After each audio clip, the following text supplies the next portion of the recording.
नगीना लोकसभा के इंडिया गठबंधन प्रत्याशी के समर्थन में नजीबाबाद में विशाल जनसभा का आयोजन। सैकड़ों की तादाद में लोग वक्ताओं के विचार सुनने पहुंचे। प्रत्याशी मनोज कुमार को फूल मालाओं से लाद कर किया गया जोरदार स्वागत। आपको बता दें, नगीना लोकसभा की विधानसभा नजीबाबाद में सपा कांग्रेस इंडिया गठबंधन के प्रत्याशी पूर्व अपर जिला एवं सत्र न्यायाधीश मनोज कुमार के समर्थन में एक विशाल जनसभा का आयोजन किया गया। जनसभा में जनसैलाब को देखकर नगीना लोकसभा प्रत्याशी मनोज कुमार गदगद नजर आए। मंच पर जिला बिजनौर के जिला अध्यक्ष अनिल यादव, चांदपुर विधानसभा के लोकप्रिय विधायक स्वामी ओमवेश, विधायक हाजी तस्लीम अहमद, पूर्व विधायक नईमुल हसन, कांग्रेस जिला अध्यक्ष युवा दिलों की धड़कन शेरबाज पठान ने अपने अपने विचारों में सपा कांग्रेस इंडिया गठबंधन प्रत्याशी को लोगों से ज्यादा वोट देने की अपील की। आवाज को सुन करके मेरे देश के नौजवानों ने, मेरे देश के क्रांतिकारियों ने, किसी ने फांसी के फंदे को चूम करके, किसी ने लाठियों का वार सह करके, किसी ने गोली खा करके भारत माता के पैरों में पड़ी गुलामी की बेड़ियों को तोड़ने का प्रयास ही नहीं किया, बल्कि तोड़ने का काम किया था।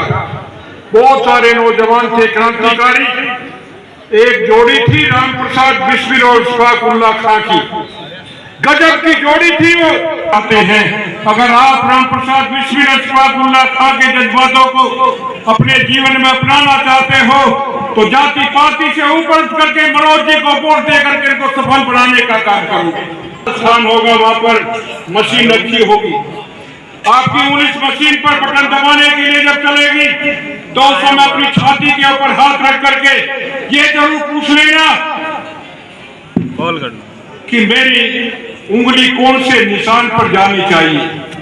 अगर आपने ईश्वर को, खुदा को हाजिर नाजिर मान करके ये पूछ लिया अपने दिल के ऊपर हाथ रखकर कि मेरी उंगली कौन से बटन पर जानी चाहिए, तो पूरे गर्व के साथ कह सकता हूं आपकी उंगली जो है साइकिल के सामने वाले बटन पर ही जाएगी, वो कहीं पर नहीं जाएगा। अगर बिजनौर के लोगों ने जरा सी भी गलती कर दी, इसलिए मेरे भाइयों मैं बहुत सारी मीटिंगें यहाँ करूंगा और ऐसी ऐसी चीजें आपके सामने बताऊंगा। ये रावण ऐसे नहीं लिखा जा रहा, ये रावण ऐसे नहीं लिखा जा रहा, हम साक्ष्य के रूप में बताएंगे।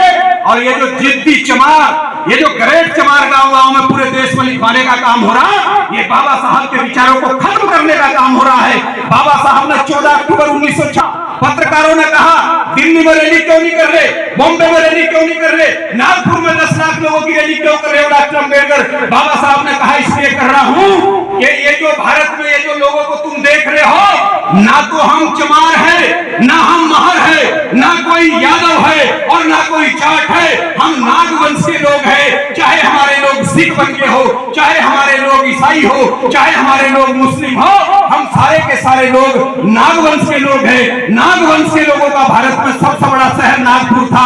हमारे बड़े इस देश के राजा महाराजा थे, नागपुर से हमारे लोग अपना राज चलाते थे। इसलिए मैं इतिहास की कड़ी को इतिहास से जोड़ रहा हूं। मैं दफ्तर आरएसएस का नाम के पद से, चूंकि मैं खुद उनको समझाने के लिए 6 महीने पहले आया था, मैंने खुद उनके घर पर बैठ करके उनको कहा था कि आप तो इतने बड़े रेपुटेटेड पद पर हो, आप तो हाईकोर्ट तक जा सकते हो, तो यहां तो केवल 5 साल का मामला है। लेकिन उनका जो विश्वास था, जो उनके हाजी तस्लीम अहमद क्या इतनी बड़ी सभा करने के लिए, आपको बुलाने के लिए टेलीफोन करने काबिल रहेगा या नहीं रहेगा? क्या उसको अधिकार प्राप्त होगा या नहीं होगा कि हम इतनी बड़ी मीटिंग दे सके या कोई चुनावी सभा हम बुला सके? इसके लिए मैंने जमा किया, इस पर चर्चा करूंगा। 3 चीजों को लेके मैंने आप लोगों को याद किया है। सबसे पहले है कि 2024 के चुनाव में अगर इस केंद्र सरकार के खिलाफ आपने अपने वोट के बंटवारे को नहीं रोका, मेन है वोट है हमारे पास, आप वोट है, मकसद जमा करने का ये है कि आप अपने वोट के बंटवारे को रोको और इस 24 के चुनाव में अपनी पूरी मेहनत और ताकत से वोट डालकर सबसे पहले आपको और हमें मिलकर इस लोकतंत्र को बचाना है। लोकतंत्र तब बचेगा जब आप 24 में अपनी सरकार लाएंगे। दूसरा काम कि जो वोट का अधिकार है इसको अगर आपने कायम रखना है आगे के लिए तो देश में सरकार में बदलाव आपको लाना होगा। तीसरा कि जो बाबा भीमराव अम्बेडकर जी ने जो संविधान बनाया है सबसे बड़ा खतरा उसको होने जा रहा है जिससे देश चल रहा है हमारा। इन 3 चीजों को लेकर आज हम यहाँ जमा हुए हैं। तय करके जाना है कि वोट का बंटवारा रोक लो, जहन साफ कर लो कि गठबंधन के अलावा हमें वोट नहीं देना चाहिए। क्योंकि देश में अगर कोई सरकार बनाएगी तो कांग्रेस बनाएगी और उत्तर प्रदेश में सब में बड़े पार्टी अगर है तो वो समाजवादी पार्टी है जो बीजेपी को रोकने का काम करेगी पूरे प्रदेश में। और अखिलेश यादव जी ने आप लोगों की मंशा थी, मैं अपने मुस्लिम भाइयों से मुखातिब होकर कह रहा हूं कि सबसे पहले आपने हमसे कहा, पूरे प्रदेश में आप लोगों ने कहा कि अखिलेश जी से कहना, आदरणीय अखिलेश जी से कहना कि कांग्रेस से गठबंधन जरूर करें। हम विधायकों ने बात रखा, उन्होंने मीटिंग बुलाई और एक विधायक से अलग बात की। नहीं मुल्सन साहब भी बैठे हैं, अनिल भी बैठे हैं, ये भी मौजूद थे। मालूम किया सबने ये कहा कि कांग्रेस से गठबंधन होना चाहिए। आपकी बात को मान लिया गया, कांग्रेस से गठबंधन हुआ, आम पार्टी से गठबंधन हुआ। मैं ये पैगाम देना चाहता हूं और ये बात साफ करना चाहता हूं जिसको कि यहां कहा तो 2-3 लोगों ने मगर उसका खुलासा नहीं किया। देखिए मैं कुछ नहीं कहूंगा, मैं सीधे कहूंगा कि रावण काफी दिनों से मेरे निजामाबाद की आवाम को और जनपद बिजनौर की आवाम को भ्रमित कर रहा है। मैं आज इस मंच से इस बात को साफ कर देना चाहता हूं। उन्होंने ये कहा पब्लिक में जाकर जो मीटिंग की कि मैं गठबंधन का प्रत्याशी हूं। मैं ये साफ आज कर देना चाहता हूं इस मीटिंग के माध्यम से, इस मंच के माध्यम से कि गठबंधन के प्रत्याशी मनोज कुमार जी हैं जो हमारे बीच में बैठे हैं, स्वामी जी के पास बैठे हैं, हाजी तस्लीम अहमद के बीच बैठे हैं, नईमुल हसन के बीच बैठे हैं और अनिल यादव जी के बीच बैठे हैं, कांग्रेस पार्टी के आम पार्टी के बीच बैठे हैं, इस मंच पर बैठे हैं। ये हमारे प्रत्याशी हैं, रावण हमारे प्रत्याशी नहीं है। इस बात को आज इस मंच से साफ कर देना चाहता हूं। गठबंधन का सहारा लेकर मेरे नजियाबाद को आवाम को भ्रमित करने का काम ना करें। दूसरी बात, जो कुछ लोगों में उन्होंने ये कहा कि मैं नूरपुर भी जिता सकता था, 200 वोट से जीती है, हमसे गठबंधन कर लेना चाहिए था, मैं नेटवर्क भी जिता सकता था। तो उस बात का मैं खुलासा कर देना चाहता हूं कि राष्ट्रीय अध्यक्ष जी ने पिछली बार 2 सीट उनको दी थी और उसकी वीडियो बनी हुई है, मगर कहीं से एक टेलीफोन आता है और वो टेलीफोन उनके कानून में कटवे की तरह जैसे किसी को उठाते हैं, उस उठाने का काम किया और वो अखिलेश जी के पास से चले गए।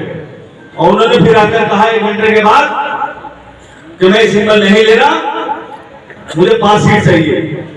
अखिलेश जी ने कहा कि प्रकाश राज में 5 ले रहे हैं, अगर मैं तुम्हें 5 दूंगा तो 10 मांगेंगे और दूसरी पार्टी से मेरा गठबंधन है, आप 2 ले लीजिए, 1 आध मैं आपको बाद में दे दूंगा। वो नहीं माने, आड़े रहे, क्योंकि उनके पीछे कोई और ताकत लगी थी।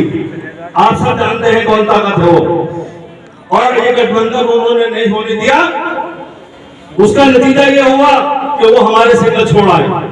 और इस बात की भी बात मैं बता देना चाहता हूं आवाम को कि अगर उन्हें टिकट चाहिए था तो हमारे राष्ट्रीय अध्यक्ष अखिलेश यादव जी से मिलना चाहिए था, कांग्रेस पार्टी की सोनिया गांधी जी से, प्रियंका गांधी जी से, राहुल जी से मिलना चाहिए था।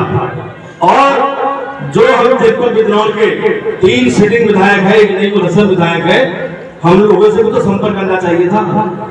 हम भी अखिलेश जी के गरीब माने जाते हैं, हमसे कहते, हमारे घर पे आते, 1 कप चाय पीते और ये कहते कि मैं आपकी पार्टी से गठबंधन से चुनाव लड़ना चाहता हूं, तो हम अखिलेश जी से कहते, चारों जाते, हम स्वामी जी भी जाते, तो हम कहते कि रावण जी पार्टी से चुनाव लड़ना चाहते हैं, तो वो विचार करते केवल बदनाम करने के लिए ये कहा जा रहा है कि अखिलेश जी ने गठबंधन नहीं किया। अखिलेश जी कल भी तैयार थे, मगर को जाएगा टिकट जब मिलेगा। अखिलेश जी इतनी बड़ी पार्टी के राष्ट्रीय अध्यक्ष है, उनके घर टिकट देने नहीं आएंगे, नहीं देंगे घर जाके टिकट। जो आज वो कह रहे हैं कि मेरे साथ धोखा किया, धोखा अखिलेश जी ने नहीं किया। ना अखिलेश जी किसी के साथ धोखा करते हैं, धोखा वो अपने समाज के साथ कर रहे हैं, बरकरार रहे हैं। अच्छा, गठबंधन के साथ में क्या औकात है मैं जानना चाहता हूं। मैं यहाँ मौजूद नहीं था, लेकिन उसके बावजूद भी 1-307 का मुकदमा मेरा नजाबाद से मेरे खिलाफ किया गया, एक मुकदमा जलालाबाद से किया गया, और क्योंकि मैं जानता हूं दलित वोट में छूने का भी नहीं साथियों। आपसे कह करके जाता हूं अपने एक मुसलमान के घर जाकर के रमजान के महीने में, चाहे वो आपकी रिश्तेदारी सहवारे में हो, चाहे वो आपकी रिश्तेदारी नगीना में हो, चाहे वो आपकी रिश्तेदारी नूरपुर हो, क्योंकि ये चुनाव मामूली चुनाव नहीं। मैंने पहले कहा ज्यादा बोलने का वक्त तो नहीं है, लेकिन एक आदमी अपनी भी डुगडुगी बजा रहा है यहाँ करके। डुगडुगी ऐसी बजानी शुरू करी है जिसका अपना पता है ना कुछ एड्रेस है, और डुगडुगी बजा करके कह रहा है कि मैंने तुम्हारे लिए लड़ाई लड़ने का काम किया है। साथ ही एक चीज पूछना चाहता हूँ, जिसका सर्टिफिकेट भी ना हो, जिसके पास अपना एड्रेस ना हो, जिसके पास अपनी जमानत ना हो, वो आदमी आपको हमें बचाने का काम कैसे कर सकता है? अगर बचा सकती है तो कांग्रेस पार्टी, समाजवादी पार्टी, आप पार्टी हर गरीब की लड़ाई लड़ने का काम ये सब मिलकर के एक साथ कर सकते हैं साथियों। अगर वो ढोंगी आपके क्षेत्र में आए तो आप उससे पूछना, आप तो पड़ोस के जिले से हो, वहीं से लड़ लेते, 8 लाख मुसलमान वहां भी था, तो सारा वो दिखाने का काम करेंगे।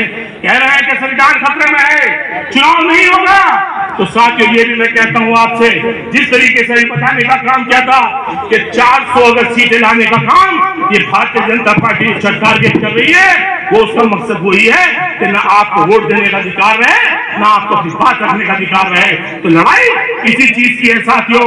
मैं आपसे कह करके जाता हूं, आने वाली 19 तारीख को कि मशीन पीपी बोलेगी 400 को पार नहीं होने की, 200 जरूर नीचे आने का काम करेगी, क्योंकि वो पार्टी जिससे मुकाबला है आपका देश के अंदर, वो पार्टी को छोटी मोटी पार्टी नहीं, वो मतदारों के झूठों की सबसे बड़े डकैतों की पार्टी वही पार्टी है जो अध्यक्ष के अंदर बैठे साथ। इसलिए कहना है साथियों कि उन्होंने लूटने का काम किया है, उन्होंने देश को बेचने का काम किया है, और एक चीज बेचने का नहीं, जितने लुटेरे होते हैं अगर उस पार्टी में चले जाएं तो वॉशिंग पाउडर में धुल करके बिल्कुल पाक साफ हो जाते हैं, वरना अरविंद केजरीवाल जैसे लोग जेल में भेजने का काम करती है पार्टी।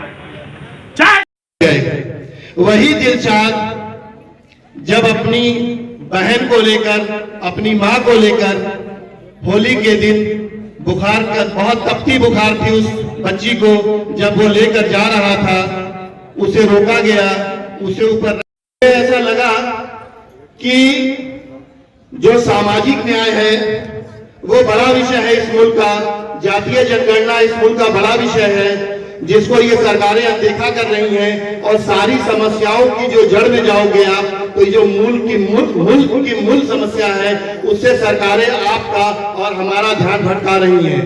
मैं एक छोटे से उदाहरण, भी दलित, मुख्यमंत्री भी दलित, राज्यपाल भी दलित, अधिकारी भी दलित, चपरासी भी दलित, तो ये दलित है क्या? क्या कोई अपनी माँ के पेट से पैदा होता? सराहनीय कार्य था, और मैंने करीब 10 महीने के आसपास काम किया है न्यायिक सेवा के रूप में, और बेहतर छवि और तत्काल निर्णय लेने की क्षमता, एक कुशल ऑफिसर के अंदर जो क्षमताएं विकसित होनी चाहिए पूर्ण रूप से उन पर आती हैं। और मैं जब गया, और जब दिलशाद नाम का जब व्यक्ति, अगर आप लोग जाएं, अगर मौका निकाल के आप लोग जाएंगे तो आप लोगों में एक सिरहन पैदा होगी कि जिस व्यक्ति के घर में छत नहीं बना है, चार दीवारी नहीं है, 11:30 बजे रात में कंबल ओढ़ के आसमान के नीचे लेटा हुआ है, और वो मुकदमा कराने के लिए तैयार नहीं था, उसको इतना डर है। और कोई भी दुनिया में माँ हो, उसके अगर बच्चे के साथ, उसके बच्चे के सामने अगर ये वाकया अगर दोहराई जाए तो वह कैसा अनुभव करेगा, इसको मैं आप लोगों के माध्यम से भी और लोगों को बताना चाहता हूं। इसमें तत्काल गिरफ्तारियां हुई हैं और मेरा आप लोगों के माध्यम से शासन और प्रशासन से ये भी प्रार्थना है कि उस पर गंभीर धाराओं में आने वाले समय में मुकदमा पंजीकृत करें, जिससे ये एक सामाजिक अपराध है, मानवता के विरुद्ध अपराध है। सर, विधानसभा नजीबाबाद में भी एक घटना घटी थी मुख्तियारपुर में, काफी समय उसमें वो हुआ संघर्ष, उसके बारे में क्या? उसके बारे में बहुत मुझे जानकारी नहीं है और कम जानकारी में कोई भी अपनी बात रखना आप लोगों के सामने मैं सही नहीं समझता। उसमें कई दलित भाई जो है जख्मी है और हालत सीरियस है। आप न्यायिक पद से जो इस्तीफा देके यहाँ आए हैं सियासी अखाड़े में, केजरीवाल की गिरफ्तारी को आप कितना सही मानते हैं? भारत की जनता के सामने सारी स्थितियां हैं और आपका प्रश्न जो है आज का वर्तमान का प्रश्न है, लेकिन जो मीडिया लोकतंत्र का गला घोट रही है, आप लोगों को विशेष रूप से धन्यवाद है, बहुत विशेष रूप से, जहां 20-25 घराने मिलकर पूरी लोकतंत्र जो मीडिया लोकतंत्र है उसको पूरा घेराबंदी करके अपना कार्य करा रही हैं। आप लोग जिस तरीके से आवाज़ उठाते हैं, चाहे वो केजरीवाल साहब हों, चाहे शिबू सोरेन साहब के बेटे हेमंत सोरेन जी हों और तमाम जो विपक्षी दल के नेता हों, उनके ऊपर जो जुल्म और जाति हो रही है, ये भारत के जनता के सामने सारे लोग समझ रहे हैं कि किस तरीके से सरकारी मशीनरियों का दुरुपयोग किया जा रहा है।